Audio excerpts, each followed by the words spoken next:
So we would like to thank the Jessop family for having us in their home today to talk about their experience with OIP treatment in America. How did it all start for you?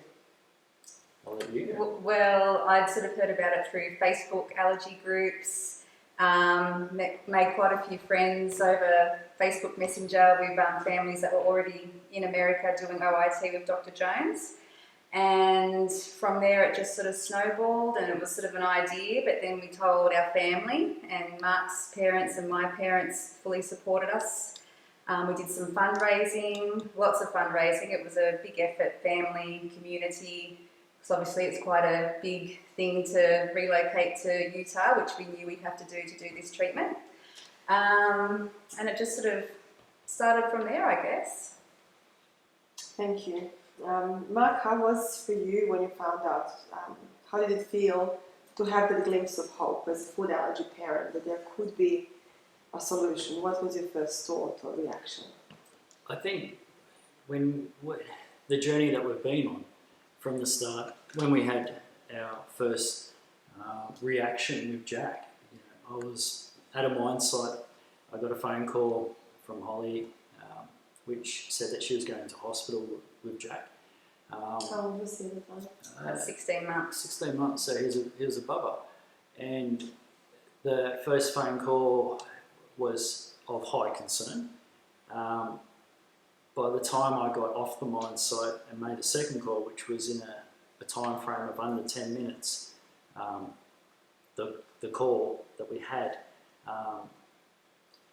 showed me the level of fear and scared of what my wife Holly was going through, because the rapid change of the situation was just so dramatic.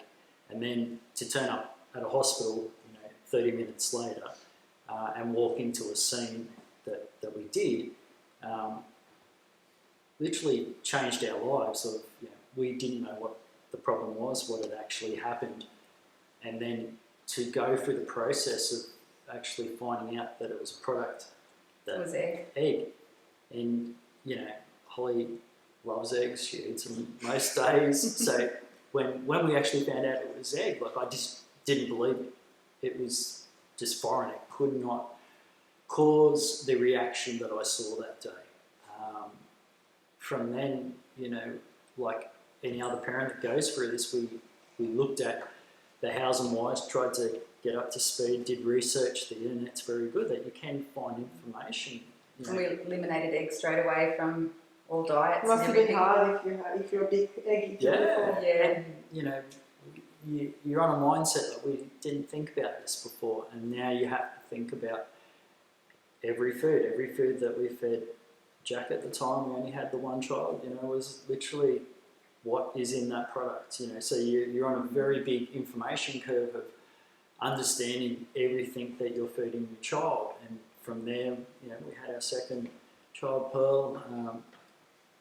She had allergies as well, and then we had our third child, Riley. So by the time, Riley, and we figured out that he had allergies, our three children had a scale of allergies that I didn't believe existed. And people around you probably were questioning it as well.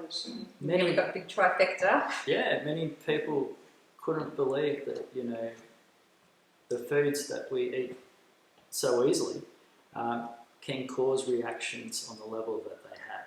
By the time Riley was born, or when he was about 6 months old, we figured out that he was between the three of them, it was anaphylaxis and allergies to egg, dairy, all tree nuts, sesame seeds, soy. Yep. We found that out last year. Yeah, that's an animal.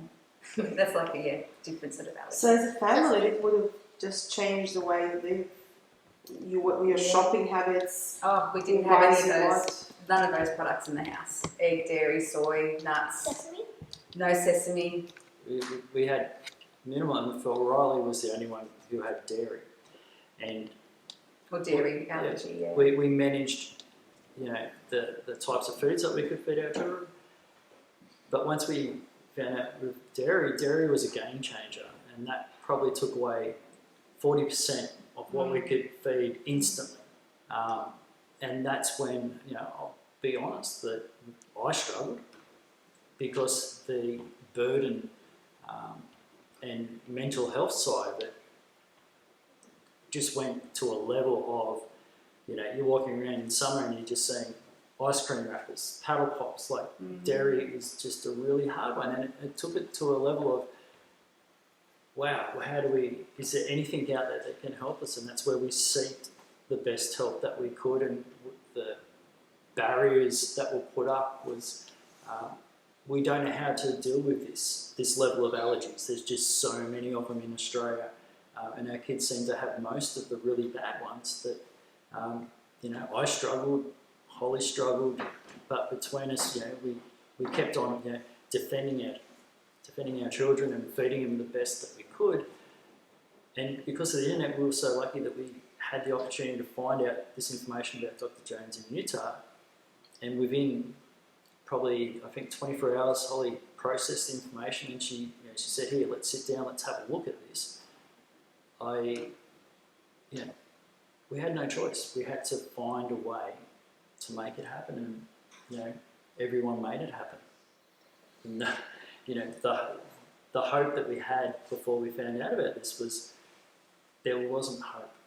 It was just EpiPens. It was, here's an EpiPen, and if if your kids have a life-threatening food reaction, use the EpiPen. But that is really to buy you enough time to get to a hospital. It's not changing for the better of actually, can we figure a way to make the child's life actually normal? And that was just the tragedy of it before. Like when we first started talking about going to America, people just didn't believe that it could happen and you wouldn't be successful. And there was a negativity around it. Well, because it wasn't approved in Australia. Like there's no, I'm not sure why it isn't, and that's something way above me, but the evidence is very clear. That's just the reality of it. The evidence is very clear. Any family that goes through any of the situations that we've been through, you need to know that there is hope. And overall, I think it's very easy. It's not easy to do, but considering what you have to put up with before doing the OIT treatment, it's nothing.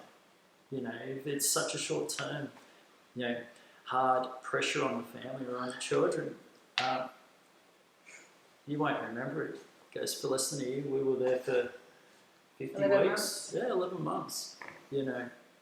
That's such a small part of a child's life to then come back and now we can do whatever we want. We can have an ice cream when we want. We can make cupcakes. We can go to sporting events where there's a sausage sizzle. The Not have boys. to worry if there's been eggs. You just have to ask, is there an egg being cooked on this barbecue recently, or anything with dairy, or it was just easier to avoid. It was safer to avoid those sorts of things. I think a big thing for a child is birthday parties. Like every birthday party that our children went to, we had to bake a cake, have their own treats, and they would take that to that party. And knowing that over in that room or in that corner is all these foods that every other child is having, and going by the reaction of the child, they're very yummy, very tasty and awesome, and they can't have them. So we're only talking about the parents. For the children, they know that they're different. Through no fault of their own, it's not something that visually you can see. And when someone says, well, I'm eating a peanut butter sandwich, what's the matter with you? The child who's saying that doesn't actually understand what will happen to the child. So it's not just the parents or the families that we really need to be concerned about. It's the actual children. They've got to deal with it themselves every day, day in, day out. And what's in it for the future? What's your hope for the future?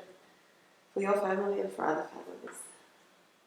For other families, for other allergy families, to be able to do oral immunotherapy like our kids did, and to be able to, have food allergy freedom and be safe around food. And, obviously there's the whole life-threatening side of food allergies, of course, but there's also the isolating side. And, I'd love for other food allergy families to be able to have what our kids and our family have now, and to be able to eat those foods that were once life-threatening. We have our hope.